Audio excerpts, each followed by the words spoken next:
and go. Welcome again back to Who the Heck Are We? Episode, what is it, 11? I believe episode Marami 11 na. na. Huh?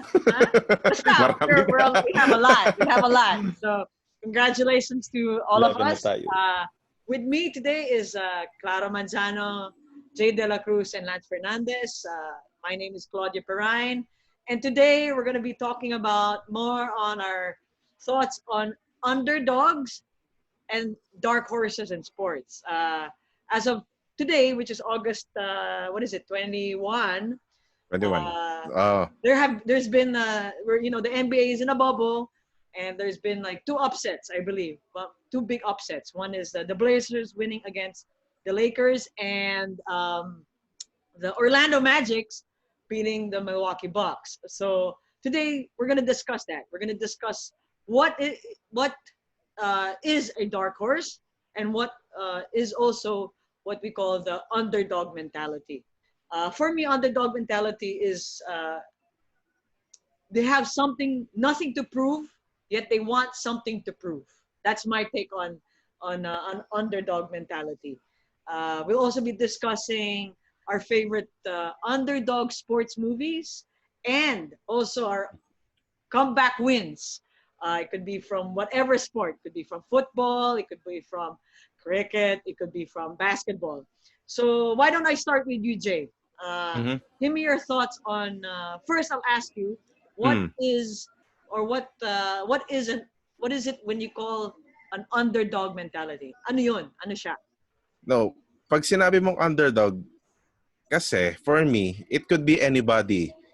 Either on paper, napakalakas mong team, pero you could if you're that strong team, you could treat yourself as an underdog also. Because you're right, it's about the mentality. It doesn't matter what other people say, as long as you have that kind of mentality, you're gonna treat yourself as such.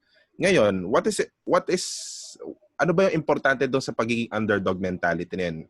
One thing, a lot of pundits say, a lot of sportscasters, a lot of analysts, experts say, na if you're the underdog, the pressure is off you, di ba?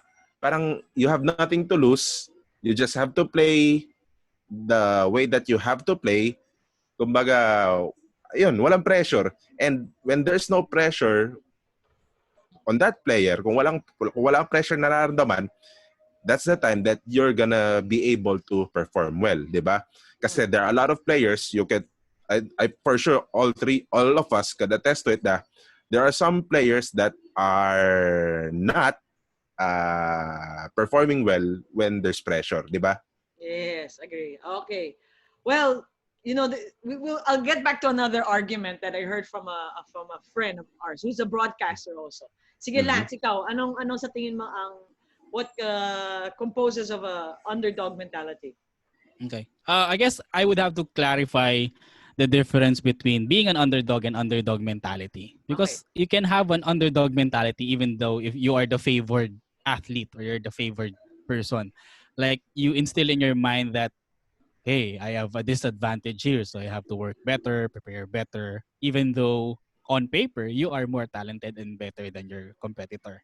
When you say underdog per se, it's like even your parents or even your family wouldn't pick you to win. I guess that's the basic definition of an underdog for me because, family always supports you. I remember this anecdote from the late, great Jim Valvano of NC State. So, when they were about to face Houston with Olajuwon and Clyde Drexler daw, ang nanay daw niya pumusta sa Houston. Tapos binigyan sila ng 8 points. So, plus 8 sila sa pusta.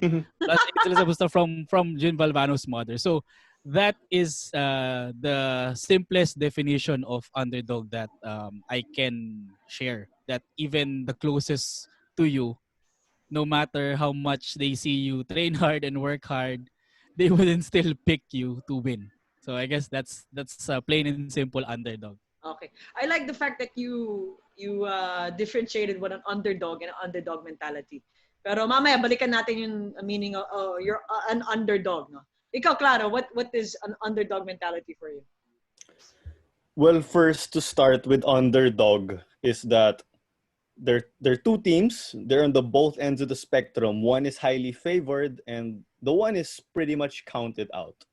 So there'll always be those chances heading into a game. But this underdog scenario comes about again when it's a David versus Goliath. But if you see, oh, it's the number 10 team going up against the number 11 team, that's not an underdog situation at all. You can see that both teams are really close in that situation. But when you think of underdog mentality, I totally agree with everything that all of you guys said. But, carrying that on to branch out, sometimes you have the hunter and the hunted. You're the defending champions in the game.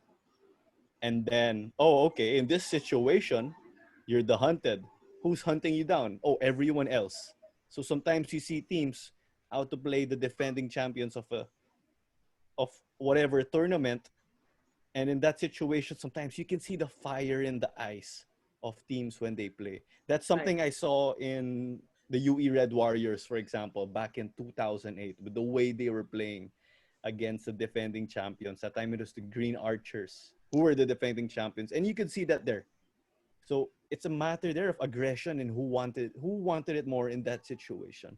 Right. Okay, sa'yo, Jay. I heard before sa isang friend natin na broadcaster, underdog mentality, parang losers mentality na yon. Mm-hmm. Do you agree with that? No, I don't. I don't think so. Kasi to piggyback on Lance's idea kanina, he separated the word underdog and the underdog mentality. Correct. Now, if you'll concentrate on that underdog adjective, on that word, di ba? Kung titignan mo yung pinaka-source nun, it is born out of perception, di ba? Yung perception ng isang tao na merong this one person or this one team is nakakalamang in one aspect of the game compared to the other team. Now, if you're going to focus on that one aspect only, that one and only aspect na yon, na kung saan mas nakakalamang yung isa kaysa sa'yo, doon mo mabubuo yung perception na underdog ako, teka. So, if you'll read articles or if you'll read some anecdotes of these great players, of Hall of Famers sa kahit anong sport, when they are in such a game that they need to perform well, or parang kailangan nila ng extra motivation, extra boost, they look at those very small aspects. Yung isang bagay na yun, kung saan hindi sila lamang, kung saan may edge pa yung kalaban nila. So, in essence, if they focus on that, they'll try to work on that, di ba? Kasi yun yung magiging nila yung magiging boost sa kanila, kailangan ko malamangan to. So, again, it's about perception The perception kung saan manggagaling yung pagiging underdog mo talaga. Okay. Which is good. I mean, for me, I like being the underdog, 'di ba? I like also watching the underdogs play against the top seed. What Claro mentioned earlier, no? Like UE, was it 2008, Claro, when you said beating your school? Then Lasal, di ba? Ay. School pa naman din yun School pa din yun. You can even say actually that time that UE had a better team, straight up. How? Why? And why were they called the underdogs then or not? You could say here that LaSalle in this situation was favored just because they have the championship experience and all that. But when you look at it, UE seemed like a better team with their physicality.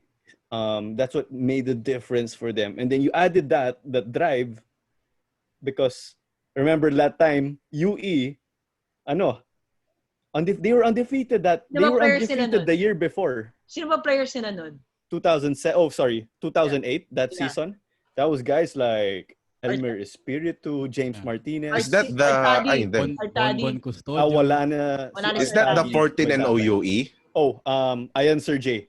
The reason why UE really had that killer mentality heading into this game in 2008, it was the first time they met since the 2007 finals. Wait, I like what you said. Killer mentality. Yeah.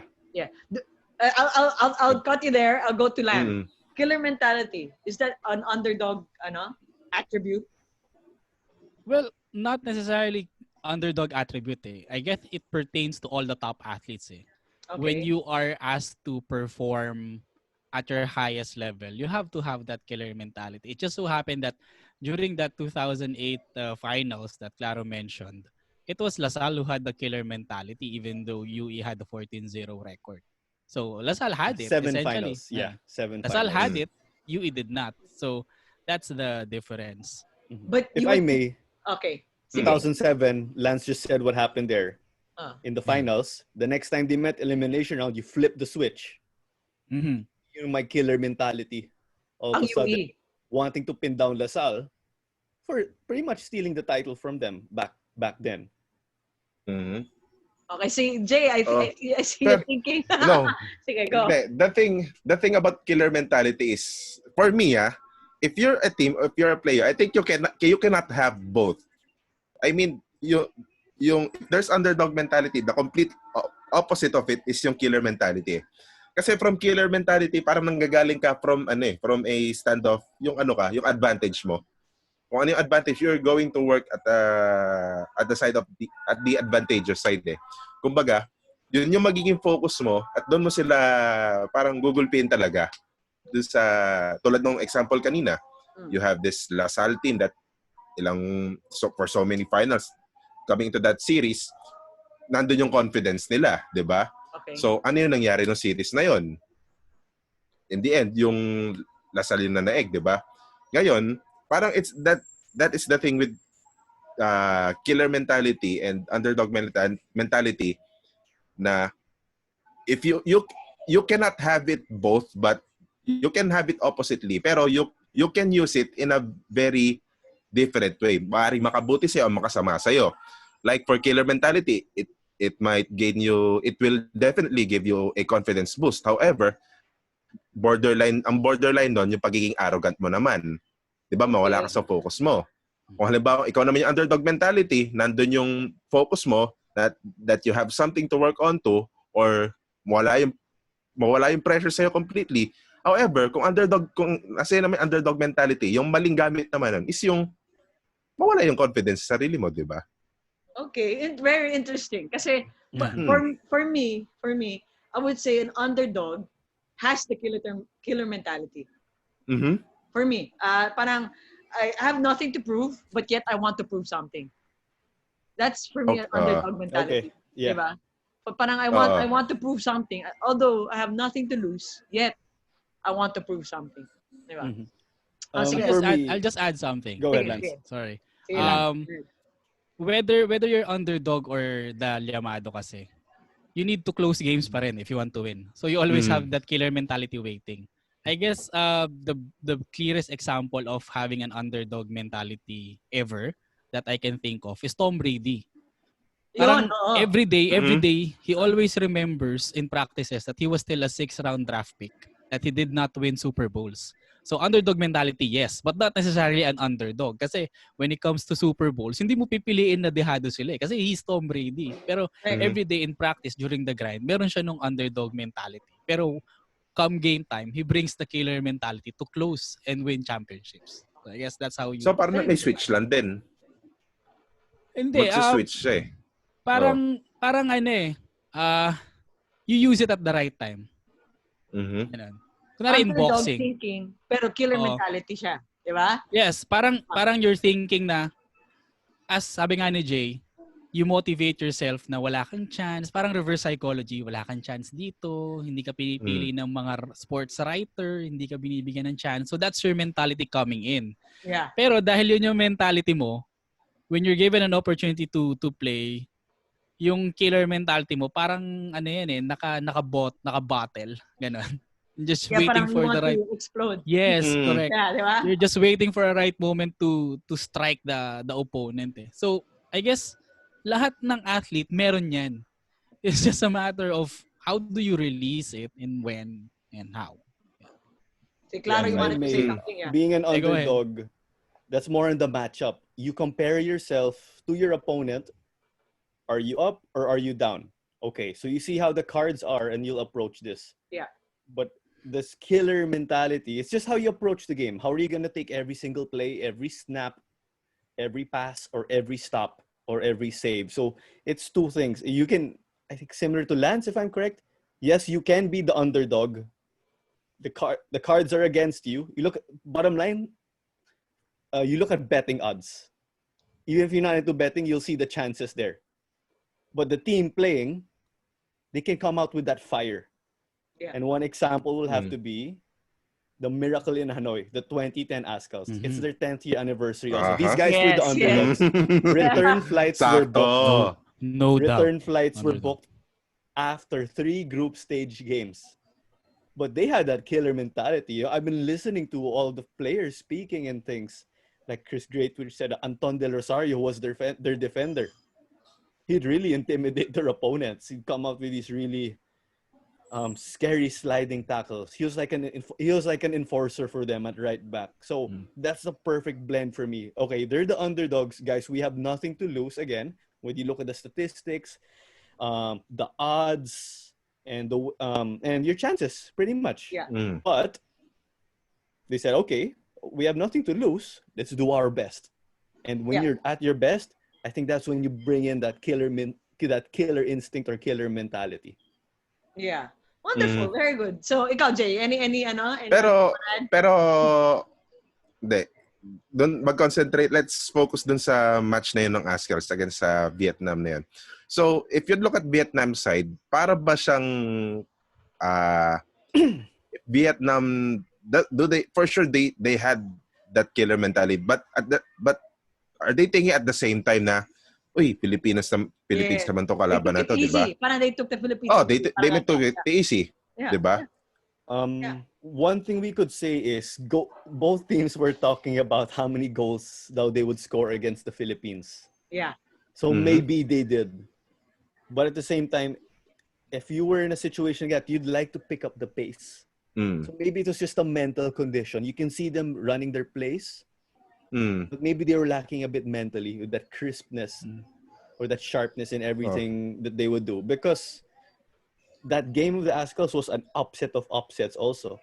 Yes. It was number 7 in the top 10 storylines of sports in the year 2010. And nainis yung coach of Vietnam. I think he was Portuguese, and he did not even want to shake the hand of Coach Simon McManamy because this guy expected to win. Expected Vietnam to win. Yeah. And the Azkals have grown. There are situations where we expect to win. Yeah. It's you see how things have also changed for us. Though we have that mentality where we have the upper hand at times too. Yeah. So we already expect to win, and people will really be bad out there if we don't get certain results. Yeah. So kaya that's why there's a thing called upsets, diba? The underdog always beats the leader or the one who's people are thinking of winning, diba? Ito naman. So let's transition from underdog to dark horse.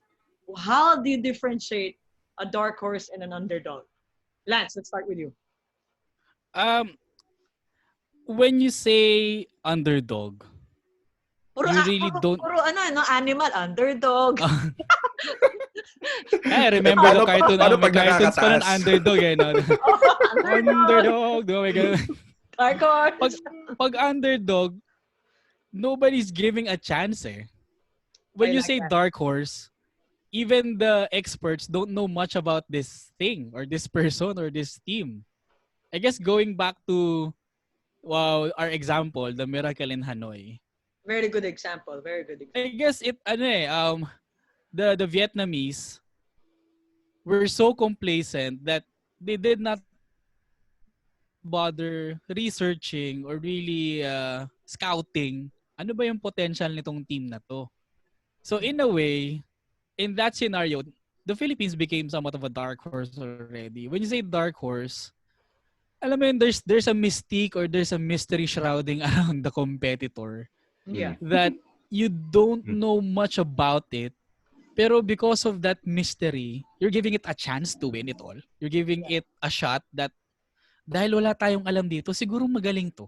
Ganun. Ganun na yung pinaka-explanation doon. Na because of the lack of knowledge, parang sabihin na lang natin na, siguro, he has a shot. Ganun. So, it becomes a dark horse. So, yun yung basic interpretation ko of what a dark horse is. Claro, for you. Now, let's go to the NBA bubble. Sino ang dark horse mo? Wow, that's a tough one. It might. Or did I give you a tough question? Okay. You He'll see, answer it. yung favorites, He'll answer. the favorites, of course, are the higher ranked teams. Despite them not performing, heading into the playoffs, it was the likes of the Lakers and Milwaukee, Boston up there also in a way, but it might have to be the Houston Rockets because pretty much the entire basketball world does not approve of their methods.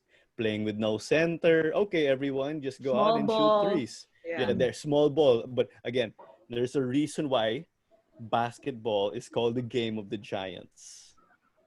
And the Houston Rockets are doing exactly the same thing. And they're playing it like it's a park game. But this is at a high level.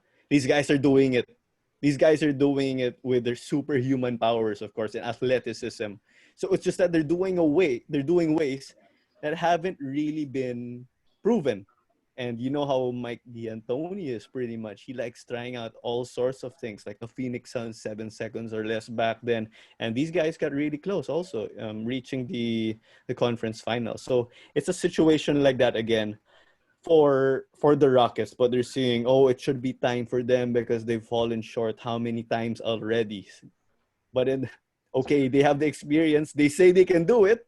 But the big question mark is now their method. Their small ball method, yeah. Can Harden and Westbrook coexist? Yung mga ganun. Yeah, pretty much. Ayan. Okay, Jay, ikaw naman. I'll give you a question. Sino underdog that could beat the number one? Or could be the top seed? Well, Portland? wag naman Lakers. Lakers yun eh. Lakers. Pero sila kanina. Tambak sila kanina eh. Hindi, Pero si Lillard eh. if anything, if you look at the bubble right now sa NBA playoffs, kasi ang perception dyan, it will all based on the seedings, di ba? Pero kung titignan mo rin, all the teams that are in the lower seed are capable of really beating the higher seed. Kung magamit na ng tama.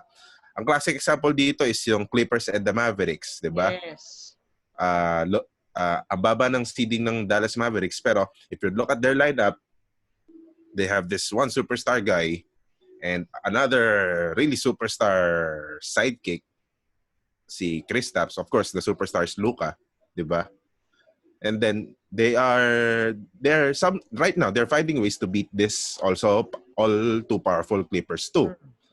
Pero if anything, going dun sa dark horse narrative na yon, yun yung if anything, kung ikaw in that spectrum, this is the team to beat, this is the underdog, nandito yung dark horse.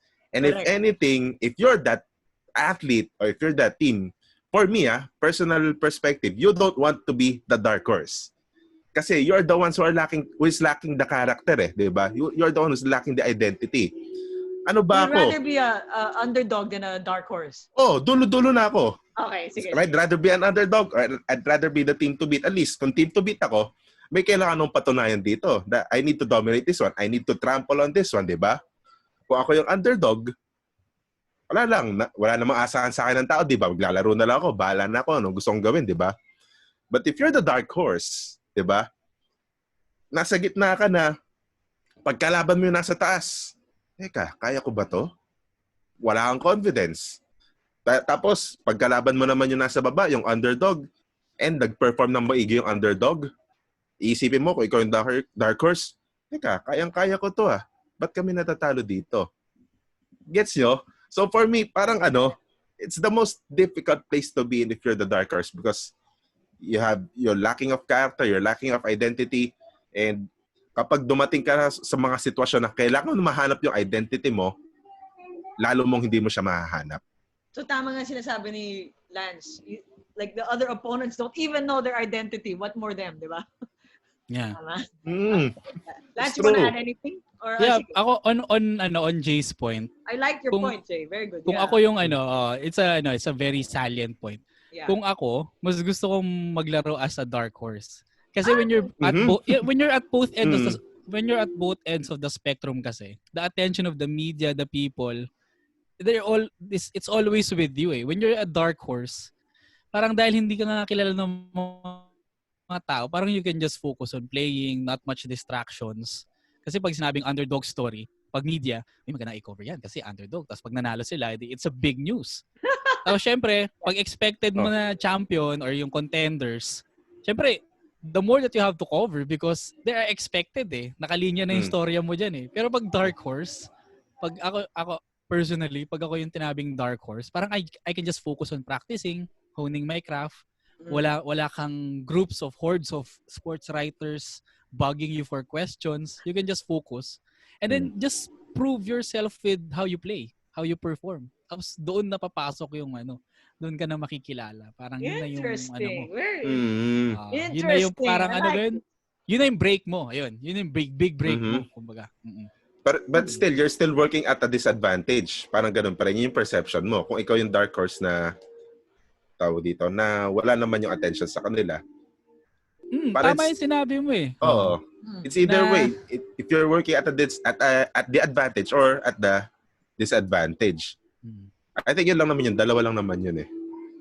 Very interesting. Ikaw, Claro, I want to hear your thoughts on this. Well, for me, I'd go with Lance also. If I were to choose, I'd be a dark horse. How I feel with dark horses, you're in the bubble. Bubble in the sense that you're not up there, you're not a top-ranked team, you're not a bottom-ranked team. But in this situation, you know you can get results, but you know that you're not immortal. Because if you're on top, you're practically immortal. It's like maybe you being the San Miguel Beermen, or this decade, the Ateneo Blue Eagles, maybe in the early 2000s, FEU Tamaraws, they're up there. You have that fear when you play them. But when you're a top-ranked team, a favorite, you're expecting to win every single game. But when you're the dark horse, you'll win some, and then heading into other games, you have that fear. Can I get that result over the top-ranked teams? And some teams can do that also. They're able to come up with those upsets. So there's that mix that that you're human. Parang may human. You're not immortal again. Bottom line. Interesting. I'll just throw in a question. Given that we are discussing dark horse, so all three of you can give your opinions. Sige. Would you consider the 2004 Pistons as a dark horse champion? Oh yeah. Doon pa sige. Rip Hamilton, di ba? That team. Yeah. Si pangalan ng center nila? Rashid Wallace, Ben Wallace, Chauncey. Chauncey Billups. So you think do you consider that like an epitome of being a dark horse? Possibly. But when you look at it just in the finals perspective, nagiging underdog na talaga. But when you look at it in the big picture, I think you could say so. Because you look at the big picture and you see that, okay, they can get far, but not all the way there to the end. Yeah. Because you'll run into the LA Lakers. And the Lakers were a much better team back then on paper. With Kobe and Shaq. They had Peyton. Shaq. They had Malone. They had Rick Fox was there, right? They're all washed up. But Kobe was in his prime. At least the two, Malone and Peyton. Yeah. But one thing you gotta, if I may, one thing you have to remember, I think the sixth man delivered there for the Pistons because the Detroit community or the basketball community, they were making noise outside of the hotel of the Lakers. So they couldn't, I heard that they were not able to get a good night's rest heading into their games. That's one thing that we're able to hear of, down the line. But if pure down to basketball sense on the court, yes, I'd have to agree with Lance. Yeah. Go ahead, Claudia. Yeah, I agree. In fact, if you could combine an underdog and a dark horse, that's them. Diba? Yeah. If we put together, if you want to breed the animals together, that's them. Underdog and the dark horse. Tama din si Claro because the Lakers were thought, well, sorry Jay, you're a Lakers fan, but masama loob ko doon sa season na yun eh. Pero sige, go ahead. Akala ng mga tao, sila yung mananalo, biglang they ran into the Pistons, di ba? And and then they won, which made, I think, a lot of people happy and a lot of Filipinos very, very sad. But for me, I consider, good question, Vance. I consider them, one of the dark horse, underdog dark horse. The Pistons. No. Oh, yeah, Jay. That 2004, I blame the Pacers. Oh. Because that's a winnable Eastern Finals. Sa totoo lang. It's a winnable Eastern Finals for them. Pero anyways. Hindi niya sinasagot yung tanong. Oh, de. Saka ito Ramdam pa rin natin yung pait eh. No? 2004, 16 years later, andun pa rin. Let's go. It's a classic example of you cannot put a super team together and expect to win a championship in it. I mean, come on. Karl Malone was there because it was his last year. Gusto niya mag-champion. Makaranas sa makahawak ng Larry O'Brien trophy. Then Gary Payton, right place, right time lang. Makaranas din mag-champion. Pero sa bagay, tail-end na rin siya ng tail-end of the prime na rin ng si Gary Payton ng career niya. Pero I consider that Pistons that time entering the NBA Finals total underdogs, complete underdogs because they had no superstars really. Ang pinakakilalang player sa kanila is si Rasheed Wallace, which is pinakakilala not for good reasons. Kasi galing siya ng he's a member of that infamous Jailblazers, si Rasheed Wallace. So, if anything, the Pistons were playing completely at the point of disadvantage that everyone was counting them out. So, the pressure wasn't on them. The pressure to perform was on the Lakers. And the Lakers that time was probably in shambles na kasi last year, ang daming distractions ng Lakers dun eh. Diba? The last year of the Kobe-Shaq tandem. And then, ang dalas pang ma-injure ng mga matatanda. And then the bench after Rick Fox and Derek Fisher, wala na, di ba?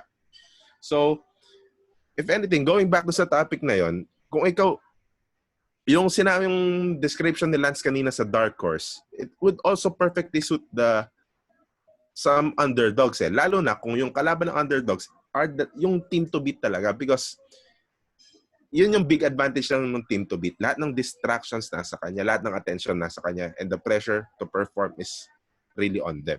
Yeah. So, going that 2004 NBA Finals, which is sayang pang ilan na dapat yun? Dapat may 17 championships ng Lakers eh.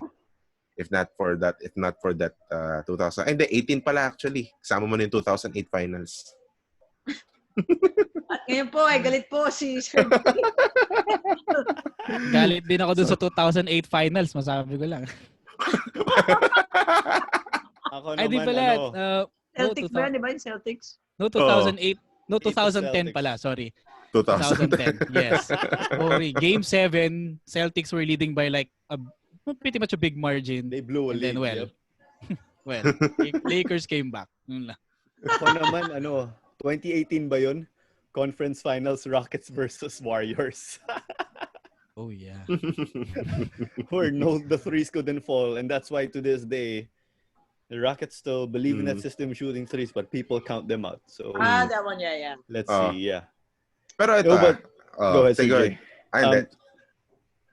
Speaking of the underdog mentality, you put it in local football perspective.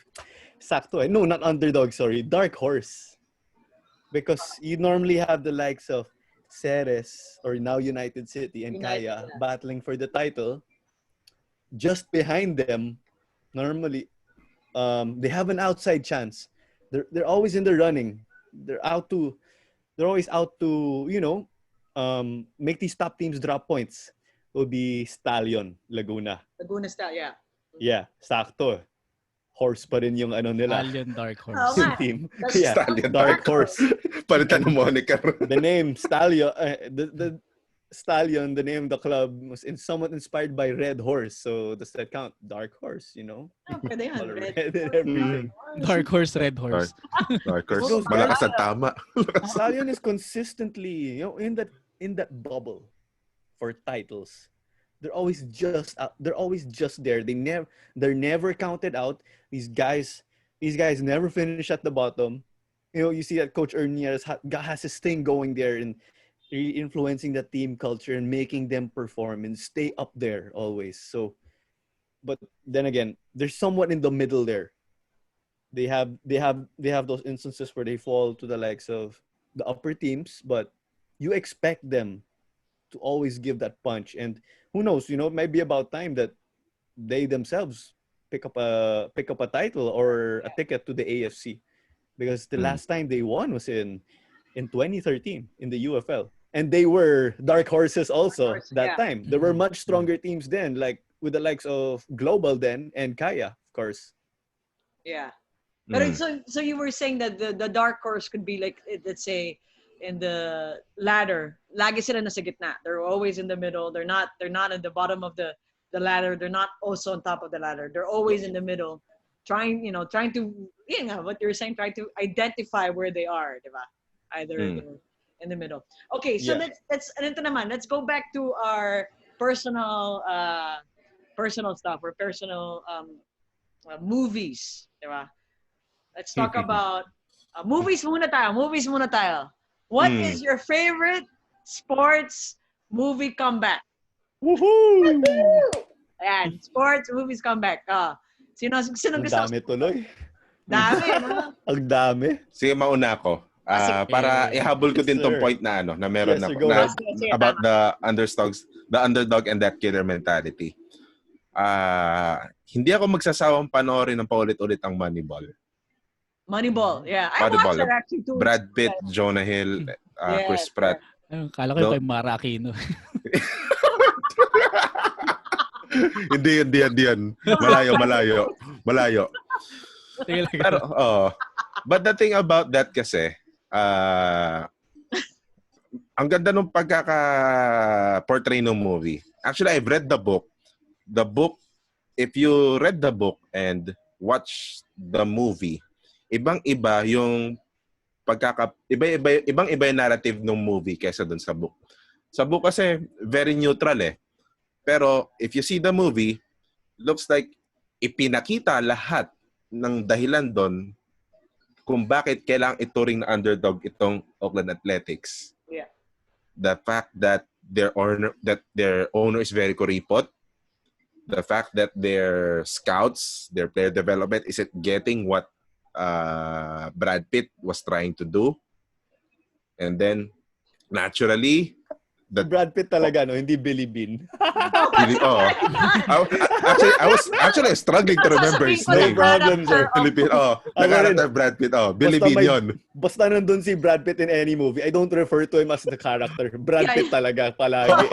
Iconic eh. The character of Billy Bean. Legend. The character yan, Billy Bean. I was trying to remember it was somewhere along the lines of B. Yan, si Billy Bean. So, then the teams, so going back, the teams are still beating them, diba? At the start of the season. So perfect portrayal of the perfect portrayal of the underdog team talaga. And then yan yung comeback nila, and then that 20-game winning streak, that historic 20-game winning streak sa Major League Baseball. And then they fell short again. Tanggal na naman sila sa playoffs nun. So, what I'd like to say is, it's very hard, although possible, but it's very hard to have that underdog mentality and that killer mentality at the same time. Kasi nga, because of these comebacks that fell short. Daming beses na natin nakita sa NBA yan o sa kahit anong sport that the underdogs always find their way back to the game, but in the end, they cannot close it. Okay. Interesting. I want to really get into that killer instinct underdog. Ako, underdogs have the killer instinct. Pero that's a different debate. Okay, Claro. Favorite sports comeback movie? Hirap nito, Okay, but from the get-go, something I really love is Rocky Balboa, but it's already it's already a famous movie. And even Dodgeball, with the Globo Gym Purple Cobras blowing a 4-man lead 16 years ago. As of 2020. Dodge ball, you can dodge a wrench. If you can dodge traffic, you can dodge a ball. So, ayun. I think those are really famous movies that show you that underdog mentality. Yung average Joes beating Globo Gym, these guys didn't know how to play the sport and just learned it. super fairy tale movie, the fat lady in that movie was just singing and singing. Rocky, you see extreme heart, okay? But let's God. go a bit. Let's go off the paved road. There's this movie called Little Giants. Oh yeah. Oh, It's that's so Pee-wee cute. football. So these guys are like Mhm. midgets age in the Philippines.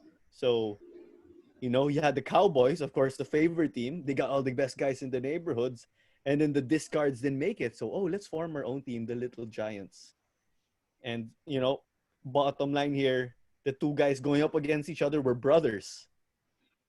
The brother who was really a winner, I think Kevin O'Shea in the movie, coached the Cowboys. He's really known for football and making the town famous.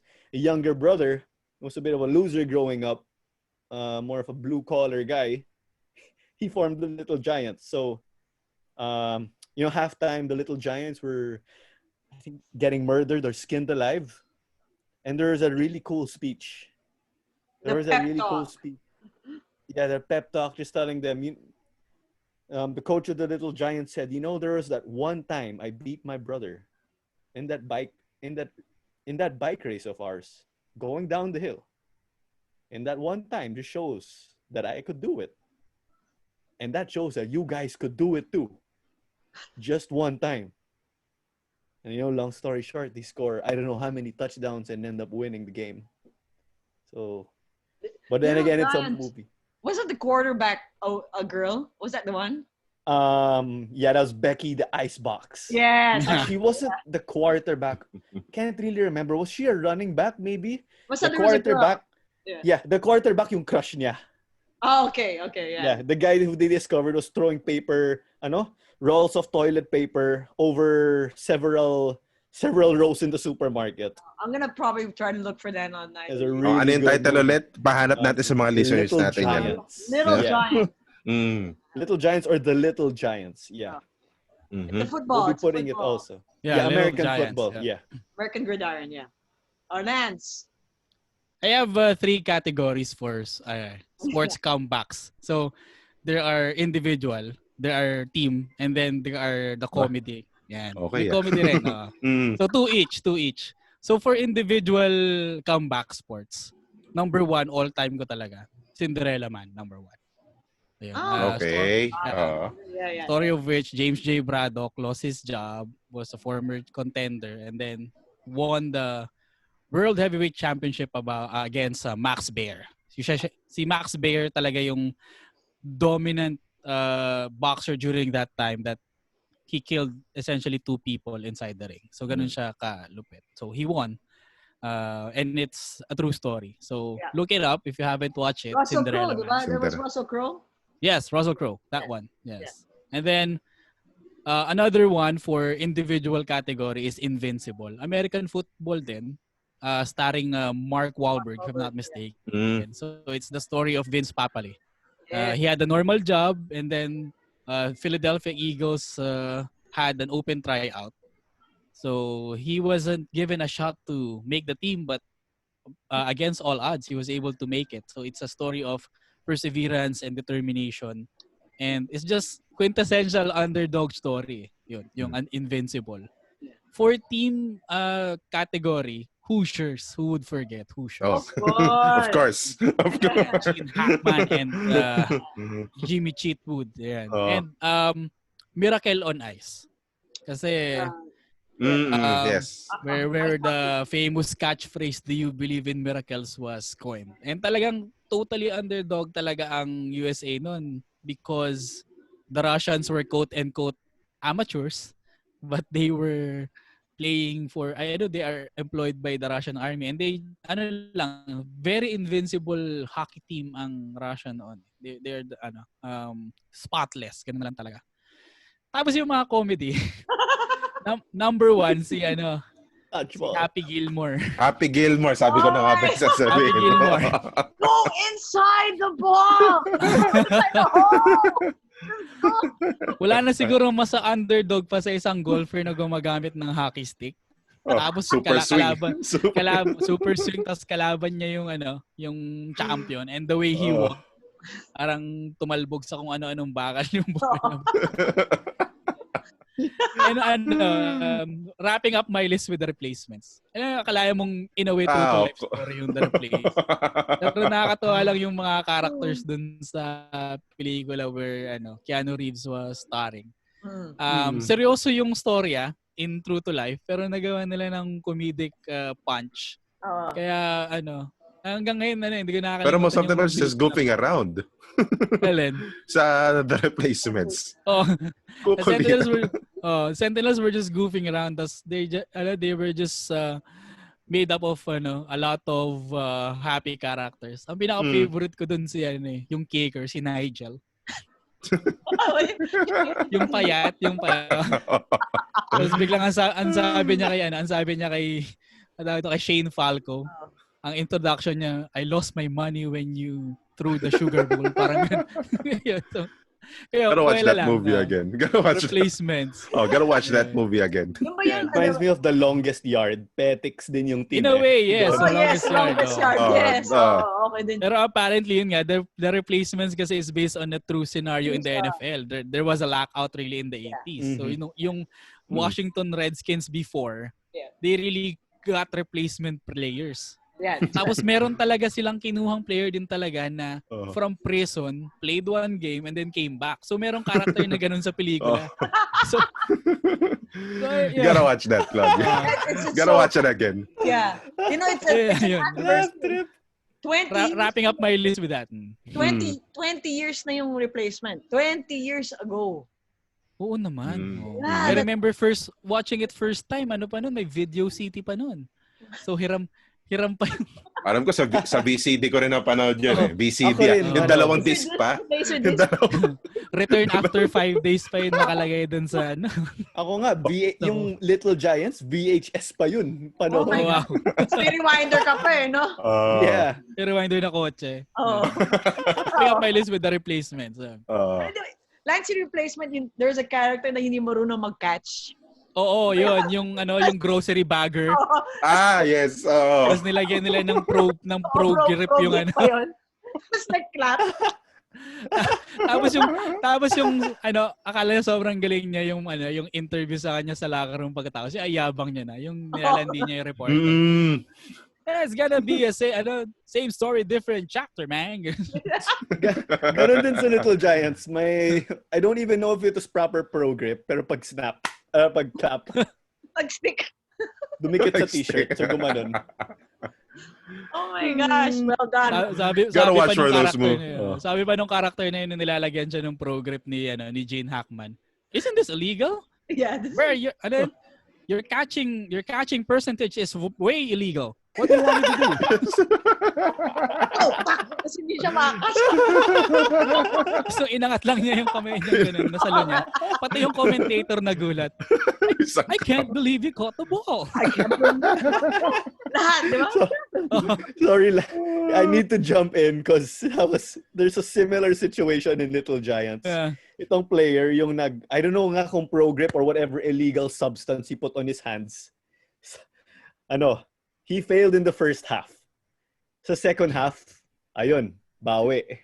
What the key for him there, he had to imagine that the football was a roll of toilet paper so that he could catch it.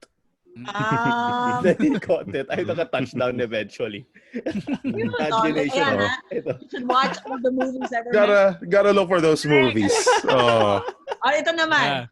Some of the movies that were mentioned were based on true story or based on events. Ito naman, let's go to our true to life experience. No, realistic now. Favorite your favorite sports comeback naman. Ayan, sige. Claro, what's the answer? Tawa ka na tawa eh. Go. Okay, I'm good. Right. Yeah. Little Giants. Favorite sports comeback, not movie, but real life comeback. Yeah, I've been watching sports naman, of course. To not just go movies.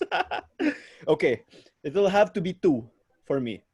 The first, we can go in chronological order. First will have to be the Azkals ending the Russia World Cup qualifiers versus North Korea. Okay. And that's North Korea. They played in the 2010 World Cup where were we in 2010? Philippine football just got that snap or that spark. Yeah. So, I was coming from school. It's like, I gotta watch this game. It's friggin' North Korea. And, there's that fear. You're scared, but you want to watch the game and support your team no matter what. And okay, again, you see there the two contrasting stories of the team. One made the World Cup, the other one has yet, as of recording right now. To still and be in the World Cup. Philippines was in control for a good amount of the match.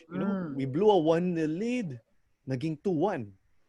And we ended up winning 3-2. And with some spectacular goals, with quality play, they really gassed the Koreans and took full advantage of home field. These guys are used to playing in the temperate climate. Tayo naman in the tropics. So we gassed them out. Neil Etheridge came up with amazing saves. Amani Aguinaldo that time showed up really well alongside Juan Iguerado in what is his last match. Manny Ott, I think, scored an amazing goal off a Miguel Tanton back heel. And this wasn't just some counter-attack. These guys just really broke down the defense with that build-up play that everyone wants to see. Yeah. And then we had that goal set up by Javier Patino. Ian Ramsey sent it home, 3-2. Yeah. And we really felt that this was ours. I was high-fiving random guys around me at that time in the bleachers by the sideline. And then I start checking my phone, the goal scores, and they start coming up to me. Oh, sino yung naka-goal? I'm like, we were just all friends that time. That was really amazing. Okay. All thanks to sports. Okay, so Ramsey takes his shirt off like, this is ours. We got the game. Yeah, okay. One more. Ceres beating, sorry Claudia, an Australian side. Ceres beating Brisbane Roar. Brisbane Roar. AFC Champions League. It's Australia. It's an Australian team versus a Filipino team. Similar circumstances. One country plays in the World Cup regularly, is ranked way higher. Yeah. The other one's in an upstart country, but it's one of the best. But there's still that contrast. But I think we heard guys say all sorts of stories that they were being counted out. The Australian players didn't want to take them seriously. I think there was some bad timing also. The jersey numbers were falling off the Brisbane Roar, of the jerseys. Yeah, okay. Of the Brisbane Roar players. So all of that, there was so much drama. We couldn't even follow the game that time. It was just online, on live updates. And we just saw, this isn't, not even live stream. Just looking at the play-by-play updates online on the live feed of Fox and on Twitter. Yeah. We saw like, wow, these guys just won round 2. No Filipino team ever made it past round 2. Except for Ceres now, yeah. Okay. Really amazing. And we didn't expect to see any of that happen. And you can really see the gravity of this underdog Ceres compared to a team like Brisbane Roar in the much stronger A-League in Australia. Yeah. From the way the people were acting in Australia or treating the situation, they were acting like it was the end of the world, if I may say. When they lost. They lost. Yeah, they couldn't believe it. Yeah. Okay. Surreal, So you have 2 football games under your belt regarding your favorite sports comeback. Sige, Jay, ikaw. Ako, sports comeback, basketball naman ako. Sige. Dalawang laro din. One, actually, sports comeback actually by a team. Pero I don't know how you consider it. Pero going back to sa underdog underdog mentality status, the 2011-2012 Powerade Tigers. Okay. The Gary David na nagliliyabang kamay. Yes. That's a classic story of underdog, a team being counted out. And that one time you heard a sportscaster that counted out a team in public. Kasi very rare to happen sa Philippine setting yun. Of course, when you watch US sports talk shows, diba? Usual na yung diba? Usual ka nang makakarinig ng mga analyst na they're counting out teams, diba? Yeah. Usong-uso rin din yung may prediction na mananalo itong team na to in an X number of games. Correct. So that one time that a Filipino sportscaster tried it tried that kind of thing here dito sa Pilipinas, nagkamali pa siya. So that's one thing that made that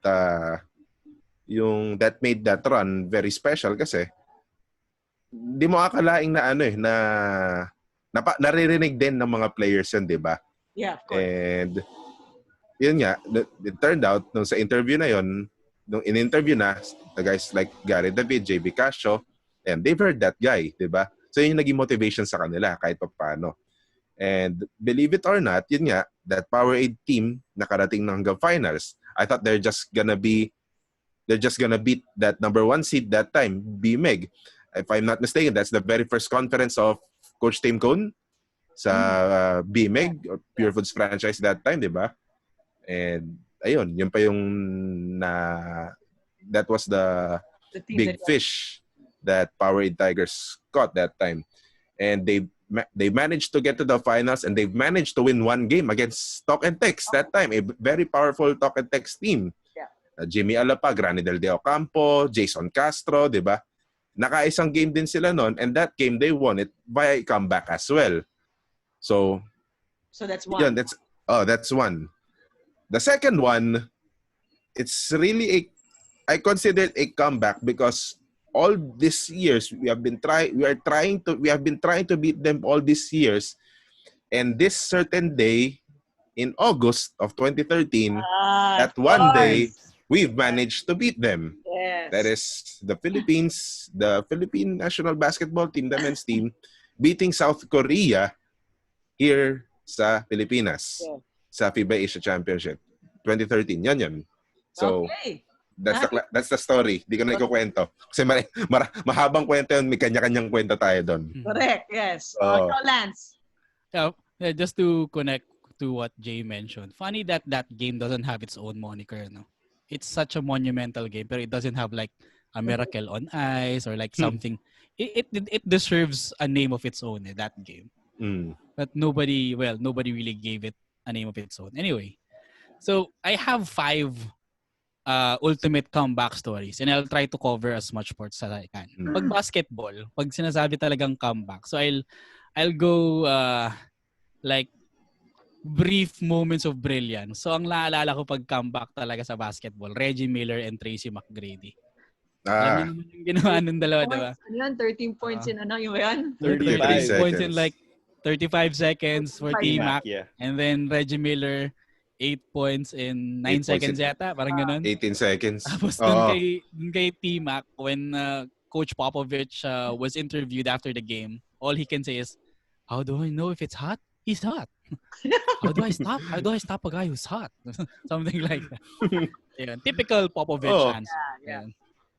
For baseball, this is one of the best comeback stories that I can always remember. It's the Boston Red Sox winning against the Yankees in 7 games when they were down 3-0 in the series. Oh, okay. And what's fascinating about 2004, I guess. 2004. And if I'm not mistaken, that was the series where in Game 6, Kurt Schilling pitched with a bloody ankle. He just got an surgery. And every time the camera can close in on the sock, they were really featuring a bloody sock there. Bumuka yung sugat niya. Bumuka yung sugat, pero heroes of heroes, parang he gave up like 1 or 2 hits only. Wow. And if they lost that Game 6, champion na yung syempre, champion na yung Yankees. So they were the first I guess they were the first team ever yata in all of sports, I'm not sure, or maybe in baseball, that came back from a 3-0 deficit. And then they eventually won it all sa World Series. Ayan. So number 3, it just happened last year, Super Bowl 54 between the Chiefs and the 49ers. The 49ers were still leading like 20-10 with 7 minutes left in the game. Yep. 7 minutes, But nagpabaya sila eh. Nagpabaya sila at the same time. I guess it's Patrick Mahomes just emerged as one of the top quarterbacks in the NFL. With that comeback. Comeback Yeah. team yan eh. Vital, the key play there was the long completed pass to Tyreek Hill. That ignited the entire run. So they were able to clinch the Super Bowl title with 21 points in 7 minutes. That was amazing. So, it's a monumental run. Sobra talaga. Number 4, football. Pasintabi sa mga Barcelona fans, ano? So, Barcelona versus Liverpool. 2019 UEFA Champions League semifinal. So Barcelona had a 3-0 sa kanilang home stint.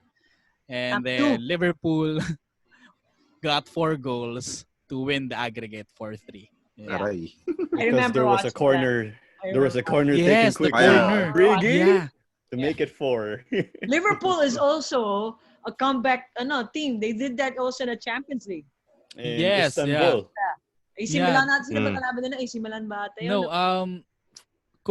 No, Tottenham. Tottenham. Yeah, Hotspur. Yeah, it was an All England final. Yeah, it was an All England, and then they won it. Like, yeah, I the moment that is really freeze in my mind forever doon sa Liverpool Barcelona series was they had a camera specifically for the commentator, yung commentator ng Liverpool, and then when they were singing You'll Never Walk Alone already. Talagang umiiyak na siya. He couldn't hold his emotions. No, he wasn't talking anymore. But that song really is it's very sentimental.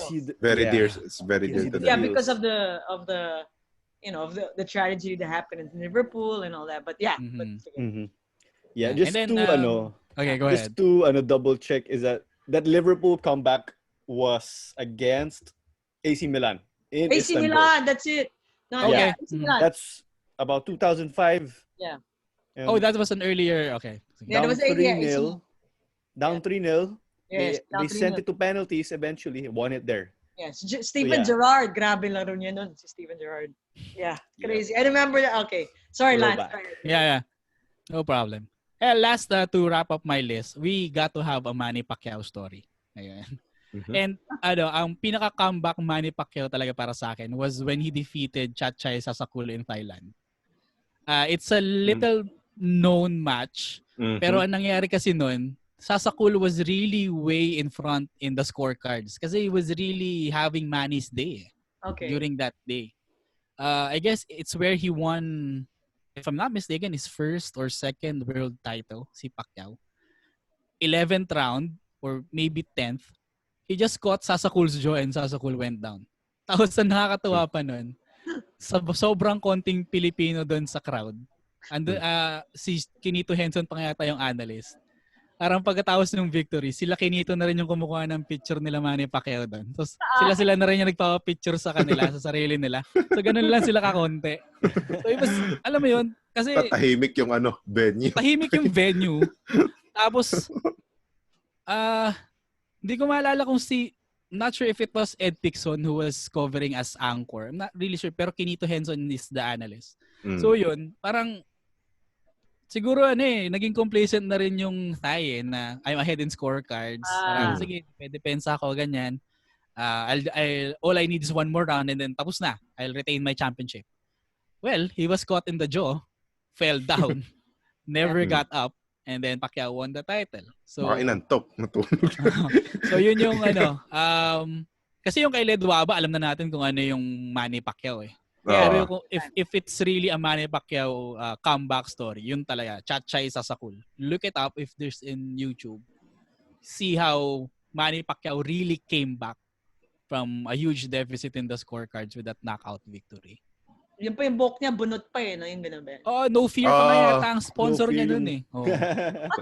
Sila may highlights ba siya nun?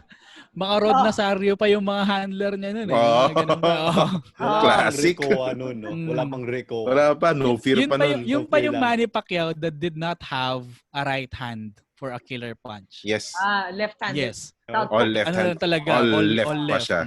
Talagang questionable pa yung right niya noon. Pero Freddy he won. Roach happened. Caught a lucky punch in the jaw and then won. Kaya nga inantok nga siguro. Natulog na. And this win was definitely more convincing than the comeback of Pacquiao versus Juan Manuel Marquez for sure. Yung Juan Manuel Marquez, the scorecards, Pacquiao was down and caught up. And Yeah. separate episode. Basta rin. Yep. It's a complicated mess Yeah. actually. This one, So, this one against the thigh, of course, straight up. Okay, keep Yeah. it simple. I'm gonna knock you down and win. All right. And mm, Good. Well done. Well done. So, it's good to hear all your stories about, your comeback stories and what you've experienced and what an underdog is, what dark horse is. But the good thing is we love watching sports, whether it's a dark horse losing or a dark horse winning, whether it's a top seed that's winning or the top seed losing. Basically, all of us here, the four of us here, love sports. That's who we are. But to be honest, do you guys know who we really are? That's why our title is Who the Heck Are We? All right. woo.